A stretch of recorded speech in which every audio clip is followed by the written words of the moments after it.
Dear students, welcome back my YouTube channel.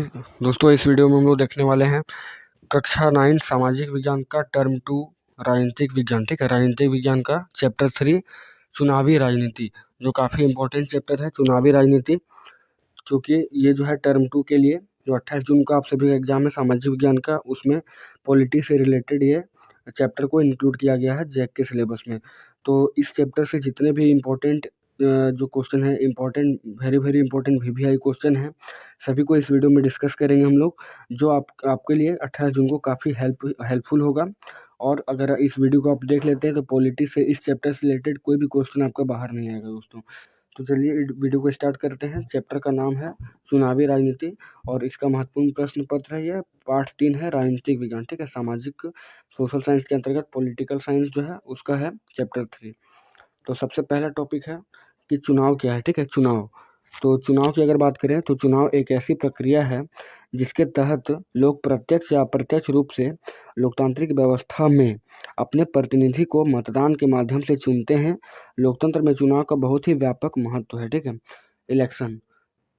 फिर है चुनाव। लोकतंत्र में चुनाव की आवश्यकता क्यों होती है, कि क्या कारण है कि लोकतंत्र में हमें चुनाव की आवश्यकता करनी पड़ती है।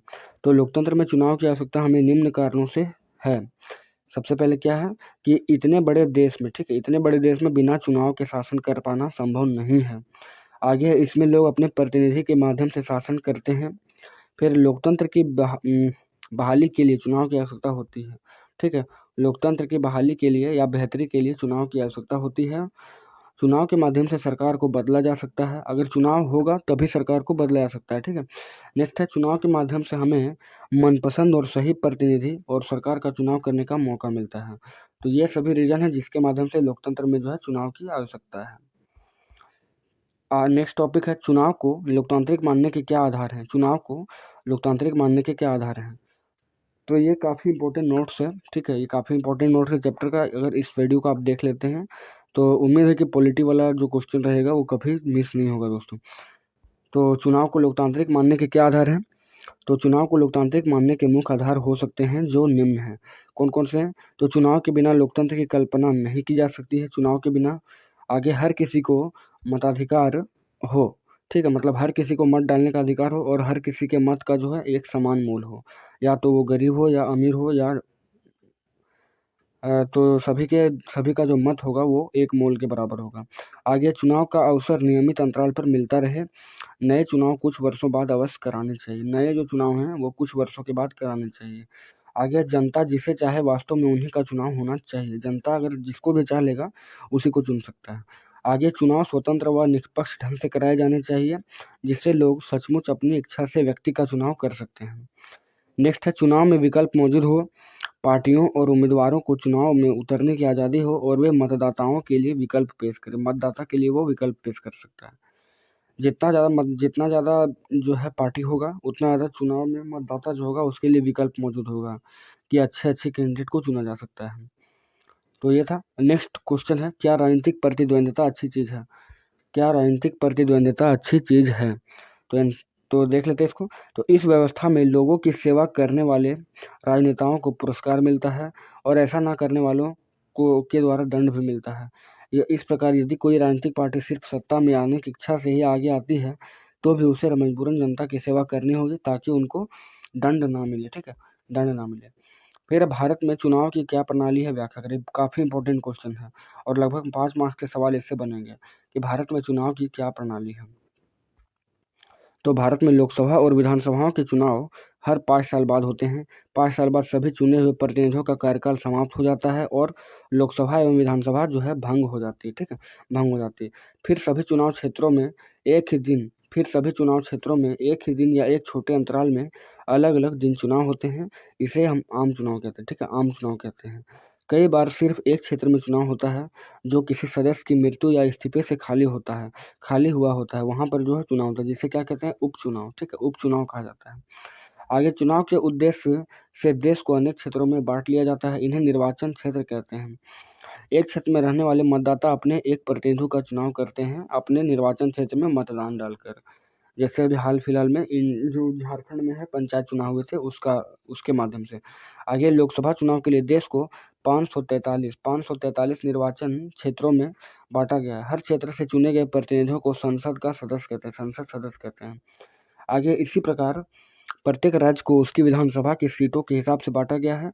इन सीटों से निर्वाचित प्रतिनिधियों को विधायक कहते हैं। ठीक है, जो लोकसभा के माध्यम से बनते हैं उनको विधायक कहते हैं। आगे इसी प्रकार पंचायतों और नगरपालिका के चुनावों में प्रत्येक पंचायत नगरपालिका को कई वार्डों में बांटा जाता है, जो छोटे छोटे निर्वाचन क्षेत्र होते हैं, और वहाँ से पंचायत मुखिया वार्ड ये सब का जो है वो चुनाव होता है। मुख्यतः इन चरणों से होकर भारत में चुनाव की प्रक्रिया संपन्न होती है। तो ये पूरे प्रक्रिया थी जिसके माध्यम से चुनाव जो है संपन्न होता है इंडिया में। आगे टॉपिक है निर्वाचन क्षेत्र क्या है। काफ़ी इंपॉर्टेंट क्वेश्चन है 2 मार्क्स के सवाल में। निर्वाचन क्षेत्र तो चुनाव के उद्देश्य से देश को छोटे छोटे अनेक हिस्सों में बांटा जाता है और उसी निश्चित क्षेत्र में मतदाता मतदान कर प्रतिनिधि चुनते हैं, उसे क्या कहते हैं, निर्वाचन क्षेत्र कहा जाता है। ठीक है, इलेक्शन रीजन। नेक्स्ट है संसदीय क्षेत्र तो लोकसभा चुनाव के लिए देश को 543 निर्वाचन क्षेत्रों में बांटा गया है। इनमें से प्रत्येक निर्वाचन क्षेत्र को संसदीय क्षेत्र कहते हैं और उनमें चुने हुए प्रतिनिधियों को संसद का सदस्य कहते हैं। जो प्रतिनिधि चुन कर आते हैं उनको संसद का सदस्य कहते हैं और जो क्षेत्र होते हैं निर्वाचन से उनको संसदीय क्षेत्र कहा जाता है।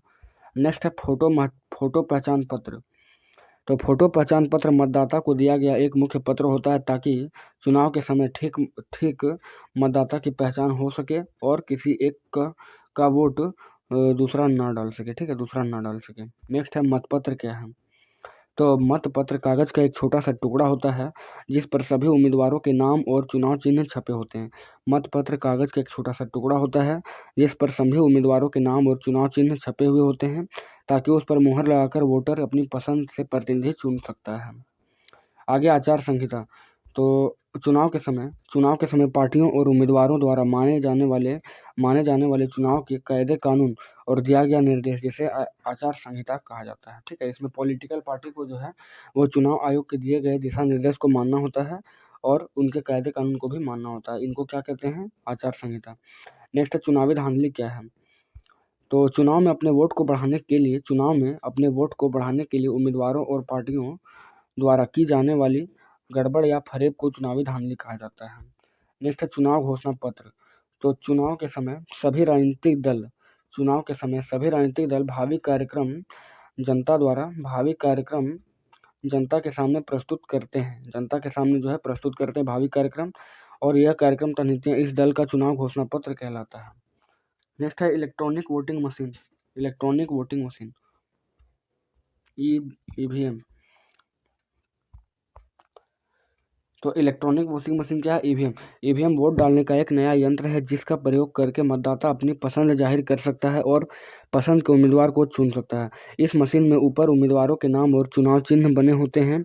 मतदाता को जिस उम्मीदवार को वोट देना होता है वो उसके सामने लगे बटन दबा देता है और उसके वोट को वैध माना जाता है। ठीक है, वैध माना जाता है। इसका कार्यप्रणाली क्या है, तो अगर ईवीएम का कार्यप्रणाली देखें तो बस वही है कि ऊपर में एक बटन दब लगा होता है और उसके माध्यम से अपने मनपसंद जो प्रत्याशी हैं उनके सामने बटन को दबा दिया जाता है। आगे है चुनाव खत्म होने के बाद इन सभी मशीनों को सील करके एक सुरक्षित स्थान पर ले जाया जाता है और कुछ दिन बाद निश्चित तिथि को सभी मशीनों को खोल दिया जाता है और प्रत्येक उम्मीदवार की गिनती कर ली जाती है। नेक्स्ट है मतदाता सूची क्या है। तो वैसी सूची या लिस्ट जिसमें उन सभी व्यक्तियों के नाम होते हैं जो मतदान कर सकते हैं उन्हें क्या कहते हैं, मतदाता सूची कहते हैं। आगे चुनाव आयोग क्या है। भारत में चुनाव आयोग की भूमिका एवं कार्यों का उल्लेख करें। ठीक है, तो देख लेते हैं चुनाव आयोग क्या है। Election commission. तो भारत के संघ और राज्य क्षेत्रों में चुनाव कराने की जिम्मेदारी जिस संस्था को दी गई है उसे चुनाव आयोग कहा जाता है या भारत निर्वाचन आयोग कहा जाता है। चुनाव आयोग एक स्वायत्त संवैधानिक संस्था है। ठीक है, ऑटोनोमस संस्था है जो निष्पक्ष चुनाव कराती है। चुनाव आयोग का सचिवालय नई दिल्ली में है। इसका गठन 1950 में हुआ था। चुनाव आयोग का गठन जो था 1950 में हुआ था। इसकी क्या भूमिका है, तो इसकी भूमिका जो है वो सबसे पहले क्या है, चुनावी तारीख का ऐलान करना, चुनाव चिन्ह जारी करना। ठीक है, प्रत्याशियों का चयन, चुनाव चिन्ह जारी करना, उसके बाद नामांकन पत्र भरना, जांच, जो नामांकन पत्र है उसको भरना, फिर उसका जांच करना, स्क्रूटनी मतलब छटाई, मतदान पत्र छापना इत्यादि। आगे चुनाव का अभियान चुनावी अभियान चलाते हैं।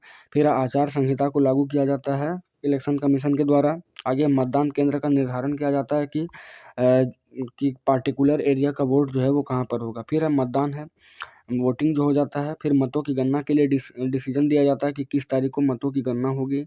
आगे परिणाम की घोषणा और चुनावी याचिका दायर करना। अगर आपको किसी भी तरीके से चुनाव में कोई प्रॉब्लम हुआ है तो आप उसको याचिका दायर करके आप उसका फीडबैक ले सकते हैं। नेक्स्ट क्वेश्चन है गुलबर्गा लोकसभा विधान निर्वाचन क्षेत्र की सीमा। ठीक है, गुलबर्गा लोकसभा निर्वाचन क्षेत्र की सीमा और गुलबर्गा जिले की सीमा में क्या अंतर है? अंतर है क्यों? तो गुलबर्गा निर्वाचन क्षेत्र तथा जिले की सीमा एक जैसी नहीं है, क्योंकि संपूर्ण कर्नाटक राज्य जो है आबादी के अनुसार समान लोकसभा निर्वाचन क्षेत्रों में विभाजित किया गया है।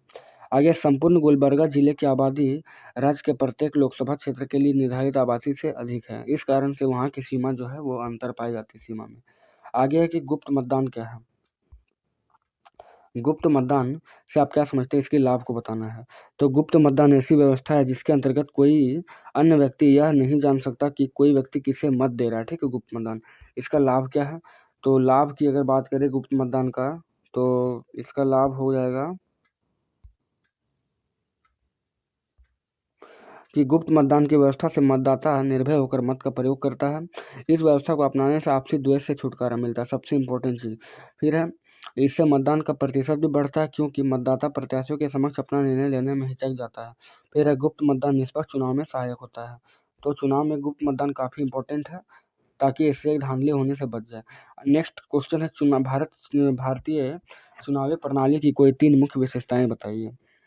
तो भारतीय चुनावी प्रणाली की 3 मुख्य विशेषता कौन कौन सी है? तो सबसे पहले है वयस्क मताधिकार। ठीक है, वयस्क मताधिकार।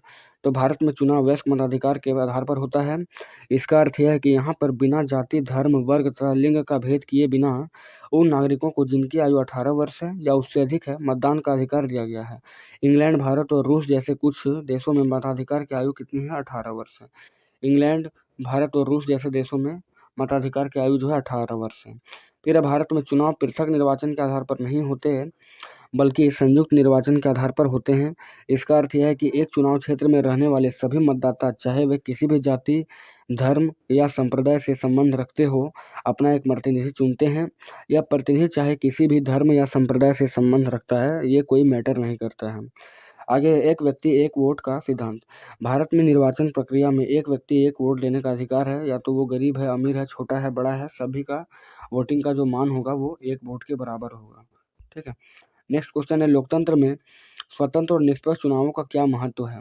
भारत में स्वतंत्र और निष्पक्ष चुनाव सुनिश्चित करने के लिए किए गए उपायों का उल्लेख करें। काफ़ी इंपॉर्टेंट क्वेश्चन है, इसको भी आप बोल सकते हैं VVI। ठीक है, तो यह लोकतंत्र में स्वतंत्र और निष्पक्ष चुनाव का क्या क्या महत्व है? तो यह सुनिश्चित करना जरूरी है कि चुनाव स्वतंत्र और निष्पक्ष हो। चुनाव निष्पक्ष होने के 2 कारण हैं। एक, पहला, चुनाव लोकतंत्र का दर्पण है। जब तक चुनाव स्वतंत्र नहीं होंगे तब तक हम यह नहीं जान पाएंगे कि लोग क्या चाहते हैं। दूसरा होगा कि लोकतंत्र को जनता के लिए और जनता द्वारा सरकार माना जाता है। मतदाताओं को सच्चे समर्थन के बिना किसी सरकार की सत्ता में रहने का अधिकार नहीं है। नेक्स्ट है स्वतंत्र और निष्पक्ष चुनाव सुनिश्चित करने के लिए संविधान में अनेक प्रावधान किए गए हैं। सबसे पहले क्या किया गया है कि चुनाव का प्रबंध चुनाव आयोग का काम है। उसकी स्वतंत्रता बनाए रखने के लिए यह प्रावधान किया गया है कि मुख्य चुनाव आयुक्त को हटाने, मतलब मुख्य जो इलेक्शन कमीशन के मुख्य चुनाव आयुक्त हैं उनको हटाने के लिए यही प्रक्रिया अपनानी होगी जो उच्चतम न्यायालय के न्यायाधीश को हटाने के लिए अपनाई जाती है। जो सुप्रीम कोर्ट के न्यायाधीश को हटाने के लिए जो तरीका अपनाई जाती है वही जो है इसमें मुख्य चुनाव आयुक्त को हटाने में भी इसको यूज किया जाएगा। आगे है चुनाव आयोग ने कहा है कि मंत्री अपने सरकारी दौरों को चुनावी कर के साथ नहीं जोड़ेंगे और सत्ताधारी दल के लाभ के लिए सरकारी वाहनों तथा कर्मचारियों का प्रयोग नहीं किया जाएगा। आगे है कि आयोग जो है संवेदनशील चुनावी क्षेत्रों में केंद्रीय प्रेक्षक भेजता है। यदि किसी मतदान केंद्र में बूथों पर कब्जा कर लिया जाता है तो आयोग वहां पुनः मतदान का आदेश दे देगा। फिर चुनाव आयोग याचिकाओं पर सुनवाई उच्च न्यायालय द्वारा की जाती है। यदि किसी निर्वाचित उम्मीदवार द्वारा या उसके चुनाव एजेंटों द्वारा कोई भ्रष्ट व्यवहार किया गया है तो न्यायालय उस पर चुनाव को अवैध घोषित कर देगा। आगे राज्य सरकारें मतदाताओं को पहचान पत्र जारी करने के लिए सिद्धांत के रूप में सहमत हो जाती है। नेक्स्ट है चुनाव निर्वाचन प्रक्रिया के विभिन्न चरण को संक्षेप में लिखें। ठीक है, निर्वाचन प्रक्रिया यानी चुनाव को। तो निर्वाचन प्रक्रिया के विभिन्न चरण निम्नांकित होते हैं। सबसे पहले चुनाव की घोषणा करना। चुनाव की प्रक्रिया चुनाव की घोषणा और उसके लिए तिथियां निर्धारण करने से शुरू हो जाती है। चुनाव और उसकी तिथियों की घोषणा निर्वाचन आयोग द्वारा की जाती है। प्रत्याशियों का चयन। चुनाव में सफलता का ध्यान रख विभिन्न राजनीतिक दल अपने अपने प्रत्याशियों का चयन करते हैं। राजनीतिक दलों द्वारा खड़े किए गए प्रत्याशियों के चुने जाने के अवसर अधिक होते हैं, इसलिए प्रत्याशी स्वतंत्र खड़े होने का प्रयत्न नहीं करते हैं। नामांकन पत्र भरना थर्ड में है। नामांकन पत्र भरना, उनकी जांच, प्रत्याशियों द्वारा नाम वापस लेना तथा मतदान पत्रों का छापना। तो एक निर्वाचन तिथि तक विभिन्न प्रत्याशी अपना नामांकन पत्र भरते हैं, तब निर्वाचन आयोग द्वारा उनकी जांच होती है, फिर प्रत्याशियों को अपना नाम वापस लेने का समय दिया जाता है और तब जाकर निर्वाचन आयोग द्वारा मतदान पत्र छापे जाते हैं। नेक्स्ट है चुनाव चिन्हों का बांटना। चुनाव चिन्हों का बांटना। तो प्रमुख राजनीतिक दलों के अतिरिक्त चुनाव में खड़े होने वाले छोटे मोटे दलों एवं स्वतंत्र खड़े होने वाले प्रत्याशियों को चुनाव चिन्ह बांटे जाते हैं ताकि उन्हें पहचानने में वोटरों को सुविधा हो। क्योंकि नाम से वोटर को पहचानना बहुत ही मुश्किल है, इसलिए उन्हें चिन्ह दिया जाता है ताकि वो आसानी से वोटर को पहचान सकते हैं। आगे है राजनीतिक दलों द्वारा घोषणा पत्रों को जारी करना। तब विभिन्न प्रमुख राजनीतिक दल अपना अपना घोषणा पत्र जारी करते हैं ताकि वोटर अपनी नीतियों को समझ सके और उचित मूल्यांकन के पश्चात अपना वोट दे सके। आगे चुनाव अभियान। तब विभिन्न पार्टियां एवं प्रत्याशियों द्वारा चुनाव अभियान का काम शुरू होता है, जो चुनाव के समय से 48 घंटे पहले तक जारी रहता है। नेक्स्ट है मतदान मतों की गणना तथा परिणाम की घोषणा। तो क्या होगा कि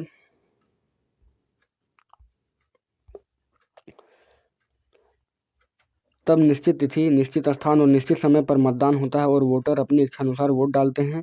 मतदान के बाद मतों की पेटियां एक निश्चित स्थान पर पहुंच जाती है और वोटों की गिनती के बाद परिणाम की घोषणा कर दी जाती है। और अंत में है चुनाव याचिका का भरना। तो यदि कोई प्रत्याशी अपने चुनाव के परिणाम से संतुष्ट नहीं होता है तो न्यायालय में मतलब कोर्ट में याचिका दर्ज करवा सकता है और ऐसे में वह न्याय प्राप्त कर सकता है, जस्टिस उसको मिल सकता है। लास्ट क्वेश्चन है इस चैप्टर का कि सार्वभौमिक वयस्क मताधिकार क्या है। तो भारत में सार्वभौमिक वयस्क मताधिकार है। इसका मतलब है कि हर वयस्क को मत देने का अधिकार होना चाहिए और हर एक मत का समान मूल्य होना चाहिए। भारत में 18 वर्ष और उससे ऊपर की उम्र के सभी नागरिक चुनाव में वोट डाल सकते हैं। नागरिक कोई भी जाति, धर्म, लिंग, गरीब, अमीर, ऊंचा नीचा हो सकता है, वह मतदान कर सकता है और सभी के जो वोट का होगा एक ही मूल्य होगा, एक समान मूल्य होगा। तो ये चैप्टर था चुनावी राजनीति, कक्षा 9th टर्म 2 के लिए काफ़ी इंपॉर्टेंट था और ये पार्ट 3 है राजनीतिक विज्ञान का। ठीक है, तो आई होप आप सभी ने वीडियो को बहुत ही अच्छा एंजॉय किया होगा। तो मिलते हैं आपसे एक नेक्स्ट वीडियो में। इसी तरह से मेरे चैनल पर बने रहें, वीडियो को लाइक करें, वीडियो को शेयर कर दें और चैनल को सब्सक्राइब करके बेल आइकन को प्रेस कर लें ताकि मेरे सभी लेटेस्ट नोटिफिकेशन आप सभी के पास आसानी से पहुँच जाए और आप अपनी तैयारी को अच्छी तरीके से कर सकते हैं। तो चलिए मिलते हैं एक नेक्स्ट वीडियो में, तब तक जय हिंद, जय भारत।